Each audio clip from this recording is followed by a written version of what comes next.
Hello, I'm Greg Wilson, and this talk is Cocaine and Conway's Law, what young software engineers need to learn and how we should teach it. Software has changed everything in our world over the last few decades, much of it for the better, but often for the worse. I think that software, in particular social media and applications like that, are contributing to rising inequality, to increased radicalization, to ubiquitous surveillance, and now there's AI to worry about. Most of the discussion about these topics among technologists is what a chess player would refer to as shallow. It only thinks one move ahead as opposed to deep thinking that thinks several moves ahead. And one particularly embarrassing example of this is Mark Andreessen's Techno-Optimist Manifesto, which reads like the sort of thing you'd expect on a Saturday night in a freshman dorm room. If we want better answers and better solutions, we need to develop a better threat model, to be humble enough to learn from other people, and finally, to get our students to actually care about this so that they'll learn. So, here's my starting point. Back in 2008, Tedre and Sutinen published a paper called Three Traditions of Computing. They distinguished the mathematical tradition from the engineering tradition from the scientific tradition. None of these are right or wrong. They're just different perspectives on what computing is, what it's for, and how we go about doing it. I realized a few years ago that they'd missed out one of the traditions that I care about most, which is the humanist tradition. The humanist tradition in computing assumes that programs are built by people working in particular social settings to serve particular needs. Its aim is to explain why people build the software they do the way they do. And its strength is that it can explain which problems and problem solvers are considered valid.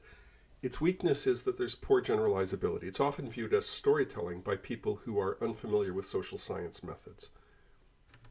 Some examples of this are Marion Petry's paper from 2013, UML in Practice, which looked at why skilled practitioners chose not to adopt UML and other diagrammatic notations for software design.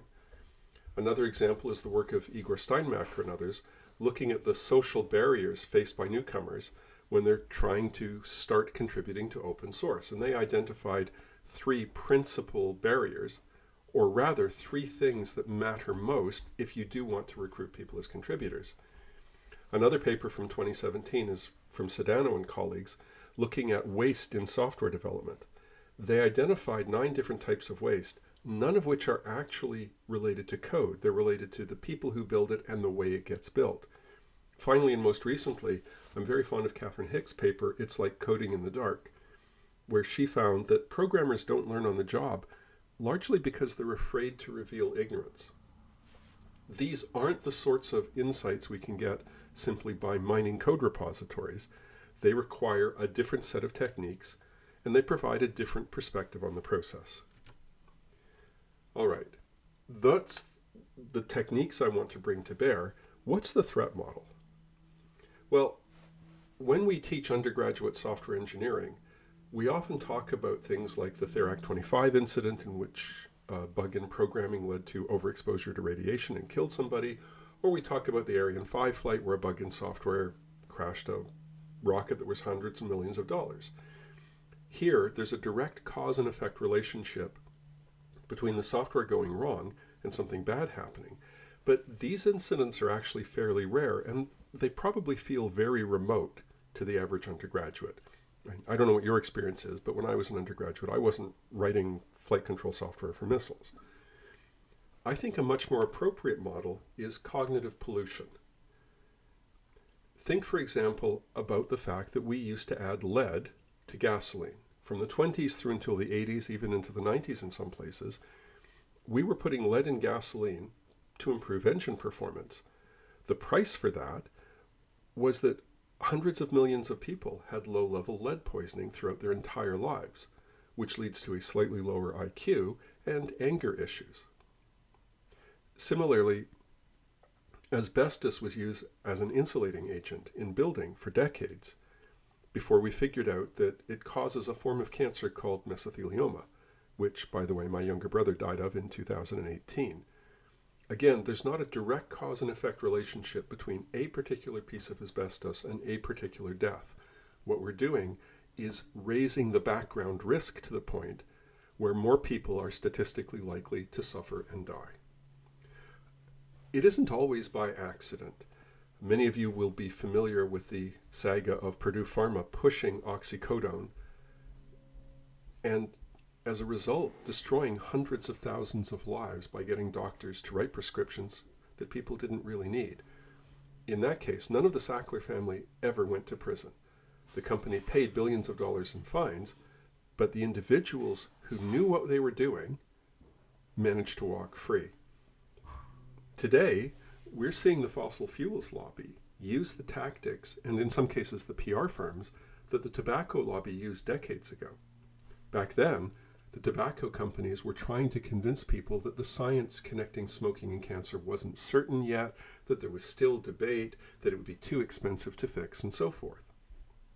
Exactly those same techniques are now being used by the same people to convince us that climate change either isn't real or isn't our fault or there's nothing we can do about it. I think that this idea of pollution raising everybody's risk a little bit is a good model for things like Meta's role in the Rohingya genocide in 2017. Facebook has admitted that they knew their algorithms were amplifying the hate speech that was being used to stir people up in Myanmar. It led to tens of thousands of deaths and the displacement of hundreds of thousands of people. And again, nobody ever faced consequences for this. All right, so that's the threat model. Here's the learner profile. How do we reach Jay, who's straight, white, and male, 21 years old, likes solving puzzles, daydreams about being the next Mark Zuckerberg? He would deny being a bad guy. He would say he isn't racist or homophobic or misogynist, but he hangs out with people where he feels comfortable making jokes about cancel culture and refers to some of the people in his company as DEI hires. His favorite phrase in arguments is, well, actually. Jay knows little or nothing about the humanities and social sciences. He actually looks down on them. And most of the material that we could give him assumes concepts he's never heard of. It uses vocabulary and ideas he hasn't run into before, which makes him feel stupid, which makes him tune out. One of the things we have to accept is that we can't convince Jay with mere facts. Sarah Stein-Librano's recent book on Don't Talk About Politics, her research in psychology showed that people choose their beliefs based on group membership rather than vice versa. You don't believe something and then find a group that also believes it. You're part of a group and then you adopt the beliefs that make you a member of that group. Changing people's minds, therefore, has a very high social cost. As Jeffrey McDougall used to say, people want data, but they believe stories. Facts aren't going to be enough. Okay. Do we have to write new material? Is there something out there that we could use to teach undergraduates like Jay? Well, I went through a dozen different books on software engineering and software engineering management, and the answer is no.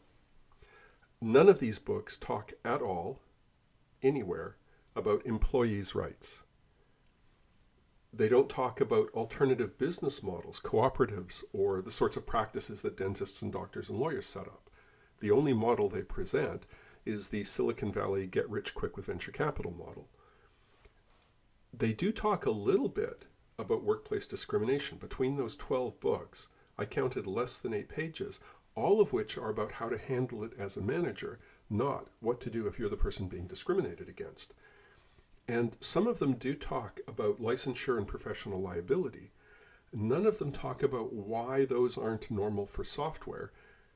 Funny story, in Ontario, you need a license to be a hairdresser because you're going to be applying chemicals to people's skin. So you have to pass some exams and get a license to be a hairdresser. You don't need any sort of license to write the software that goes into mission-critical systems. How have we managed to avoid that kind of professionalization? I think regulatory capture is an important idea, but it's completely missing from these books and other discussion that I see. It's also missing from the courses. I obviously haven't looked at all of them, but most universities now have some sort of course on entrepreneurship or the business of software. they have the same gaps in lacunae that we've seen in these books. Okay, so why don't we talk about this stuff? The answer, I think, goes all the way back to the work of people like Mary Douglas in the 1960s. Every group places some things out of bound as a way of identifying who's in the group and who isn't. We as a group have things that we do talk about and things that we don't talk about. For example, when I was a teenager, I would routinely use racial slurs that are considered unacceptable today. But I would never have discussed sexuality as openly as it is now discussed in mainstream newspapers. There are things that make you part of the in-group. There are things that you can't discuss if you want to remain part of the in-group. People in the hard disciplines, including computing, seem to treat the soft disciplines that way. We look down on sociology and anthropology and politics and so forth. We make jokes about it. At least we do until we become managers, at which point we realize that their problems are far harder than ours, and that we need to understand their ideas and their worldview if we're going to be a success. And I think understanding those will help us build better software and a better society. I'll interject here. An early reviewer of this talk said, politics doesn't belong in software engineering courses. But not talking about these things, when we do talk about venture capital and IPOs, is also a political decision. And in fact, I've realized that most of the people who use politics as a dirty word would actually struggle to define it correctly. Politics is how we make decisions in groups when we don't agree on goals. If we do agree on the goals, and it's just a question of how we're going to meet them, we're doing project management. But what do you do in a society or a company or an open source project or anything else where we don't agree on where we're supposed to go? More explanation isn't going to help. I understand your position, you understand mine, but we still fundamentally disagree on what's the right thing to do. There, we have to start horse trading, we have to start building coalitions, we have to find ways to garner the support we need to see our vision through. That's what politics studies, and I don't think it's a dirty word. And I will say, some of the books I'm about to talk about don't align with my personal beliefs, but I learned a lot from them, and I think they need to be taken seriously. All right, one last swing. Are people talking about this outside mainstream software engineering books? Well, I went and looked at books that had ethics in their title, hoping I'd find something there, and my conclusion was, it doesn't matter what you say if nobody stays awake to hear it. Somehow, all of these books manage to make something that I find fascinating boring. And I've sat through enough boring classes as an undergraduate to know that if we don't make the material interesting, nobody's going to learn. And it can be interesting. Levitt and Dubner's book, Freakonomics, is one of the most widely read books of the last quarter century. Now, they both come from the Milton Friedman Chicago School of Neolibertarian Economics. They think that the only valid way to analyze individual behavior is by looking at the profit motive. And if you want to understand why women stay in abusive relationships, look at Pareto stability. This point of view is provably wrong, but their writing is very engaging. Their stories hook your interest and draw you in, because telling somebody, particularly people like Jay, that they can see behind the curtain and see how the system actually works, that's cocaine and catnip to programmers, right? Particularly when they've never been exposed to the alternatives. I think this book is one of the most effective pieces of propaganda in the last 30 years. So can we do this, but for good? I think the answer is yes, and one of the books that convinced me is this one. Tom Wainwright is, at least he was, an editor at The Economist magazine, and I'm willing to bet that this book started off as a bar bet. What does capitalism look like in its purest form? Well, let's go find out by studying the cocaine cartels, which are free from legal restriction. It turns out that things like marketing, human resources, and dispute resolution are challenging, but fascinating. I mean, take dispute resolution. The Hollywood version is that if two drug cartels disagree, they just shoot at each other. The reality is quite different, because as soon as you start a gunfight, it's risky and it's noisy, and you don't want either of those. So how do you resolve disputes when you can't turn to the courts? I think something like this can actually teach us a lot about big tech, because let's face it, A lot of big tech companies sell products that are deliberately addictive. They treat the law as a business expense, and they are frequently run by sociopathic narcissists. All right, what other things like this might we draw into the kind of course or training that I've got in mind? Dan Davies, Lying for Money, is a history of fraud, financial fraud. Again, each of the chapters is a very engaging story. There's a lot of funny characters. There's a lot of, oh my God, how could that possibly ever really have happened? But there's sharp teeth here as well. And I think you'll understand some tech companies' business models better once you recognize common types of fraud. Less exciting but equally informative for me was Howard Bacher's book, Software is Capital. As he points out in the beginning, no single individual knows how to make a car. BMW and Toyota know how to make cars, but any individual doesn't have all of it in their head. So where does that knowledge reside, and how do we put a value on it? How do you think about evaluating organizational or institutional knowledge on a balance sheet? Because nobody knows how to make Linux. These days, I think nobody knows how to make all of Python. And yet, somehow we manage to keep doing it. I think that understanding the value of distributed knowledge ought to be an important part of every software engineer's education. I think we ought to teach Conway's law, which says that the software you get reflects the social structure that built it. And we should teach socio-technical congruence, which is the idea that the software shapes the organization, which in turn shape the software, and around we go. I don't think you can understand how we build software or how software goes wrong without understanding these ideas. Speaking of Conway's law, I'm also very fond of Marianne Bellotti's book, Kill It With Fire. She spent a lot of her career working with what we call legacy software systems, things that are big and old and complicated. As she points out, you can't modernize this software without changing the social and organizational structures that produced it and are now supported by it. When we see people resisting these changes, they're not being Luddites. They're not technophobes. They recognize the enormous organizational cost of changing the software. And there's a lot of really useful insights in here.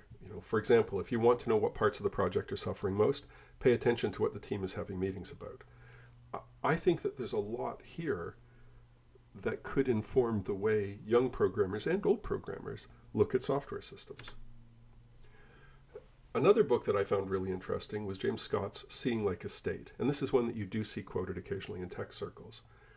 Scott points out that large organizations always prefer what he calls legibility over productivity. The people in the center want to be able to understand what's going on, so they will insist that everybody follow uniform procedure, even if that uniform procedure makes people less productive. Classic example is the Bolsheviks after the revolution, insisting on one system of land tenure throughout the entire Soviet Union, for the former Russian Empire. A lot of people starved, but at least if you were in Moscow, you could see what was going on, and you had a steering wheel you could try to turn.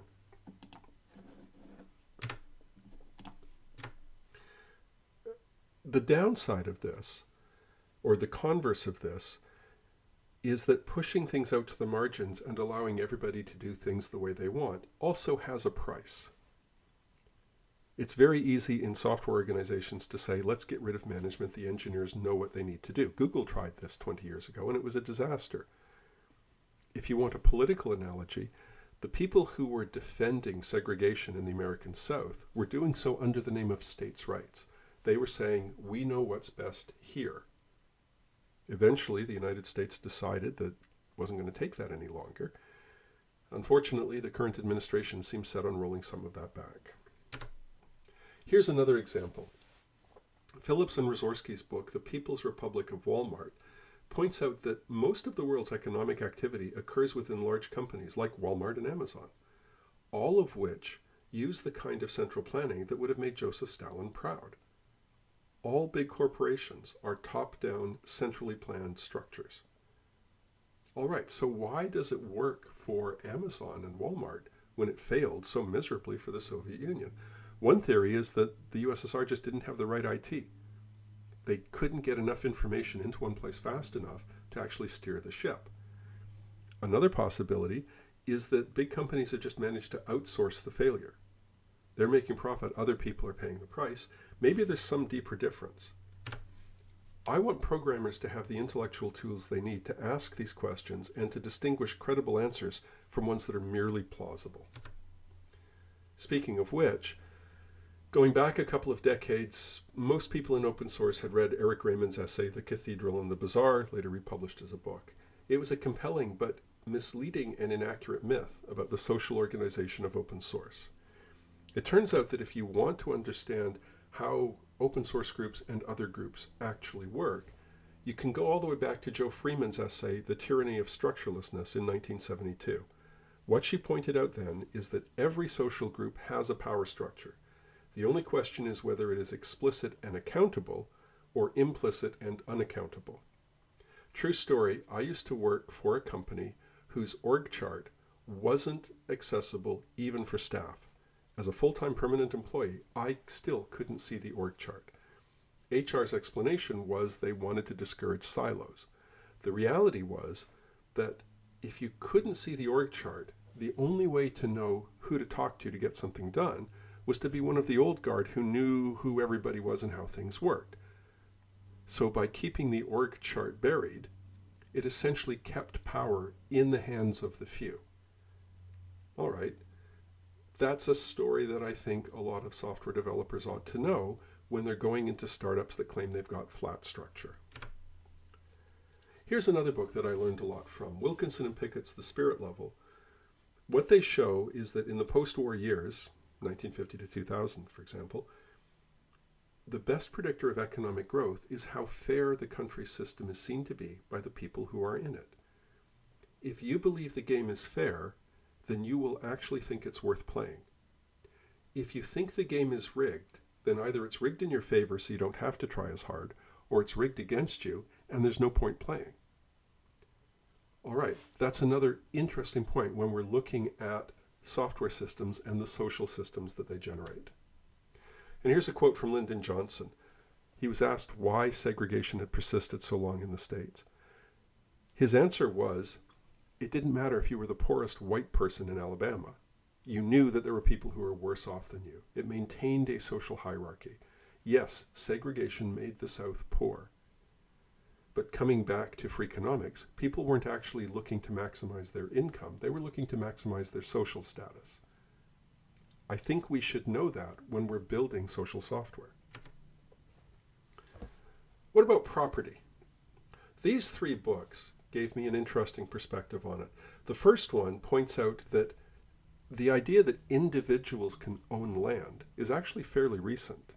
It's only in the last few hundred years that you as an individual could own land. Before that, you had rights to the land, which is a very different thing.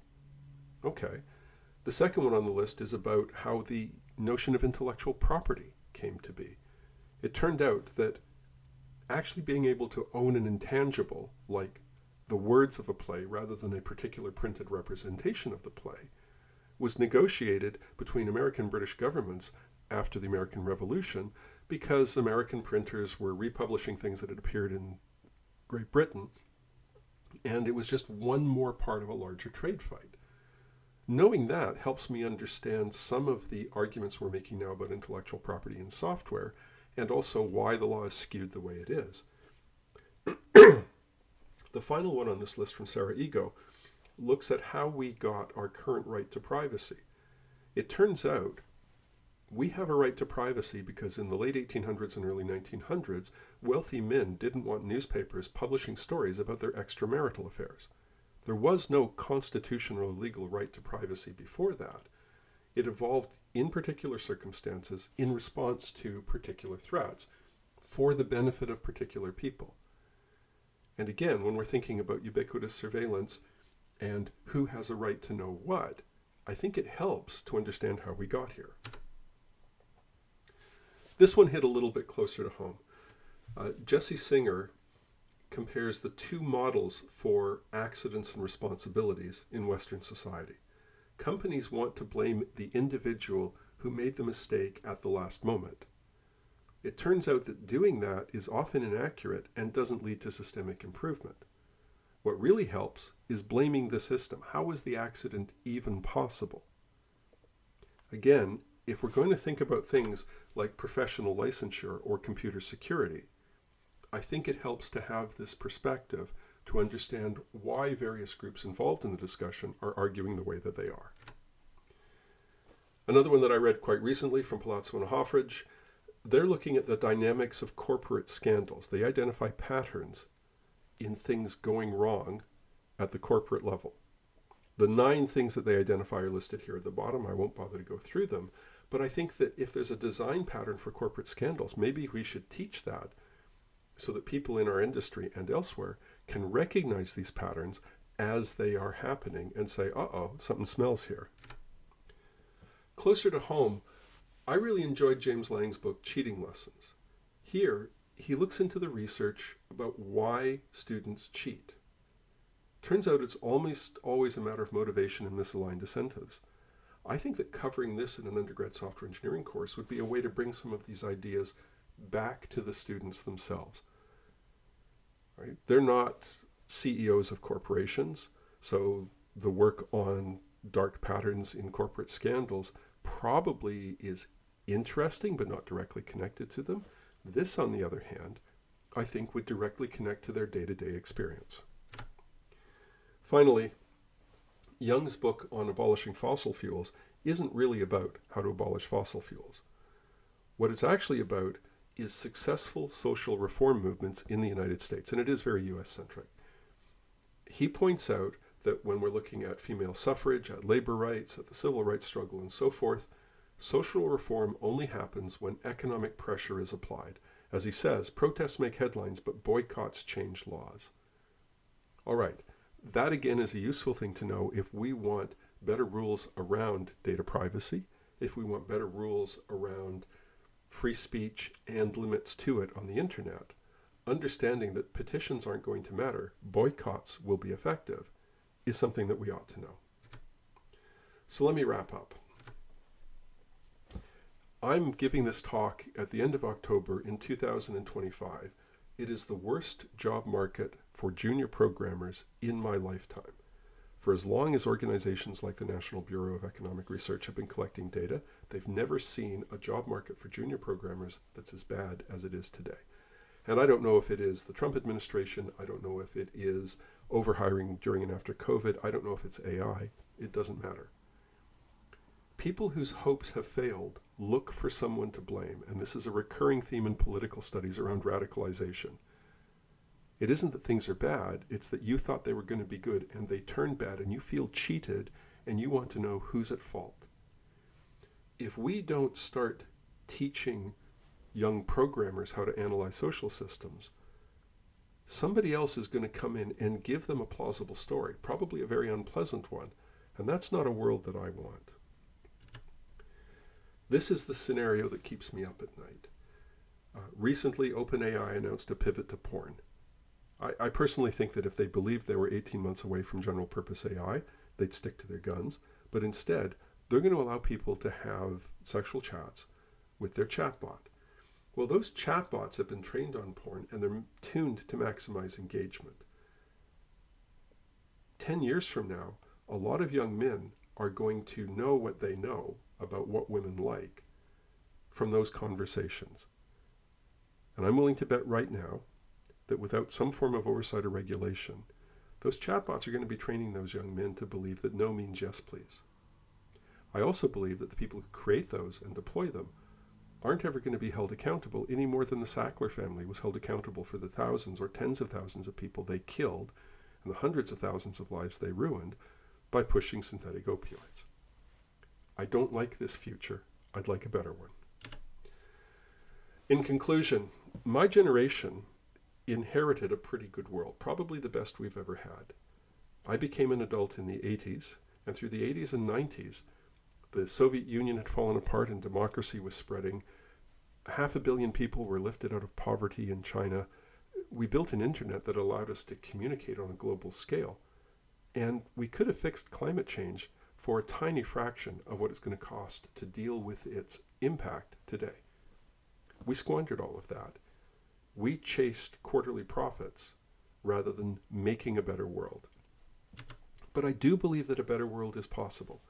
I do believe that if we're humble enough to learn from our colleagues in sociology and economics and anthropology and political science, if we're humble enough to listen and then to take what we've learned and apply it to our software problems, we can actually make a better world. And I think the best thing my generation can do right now is to help you learn those things.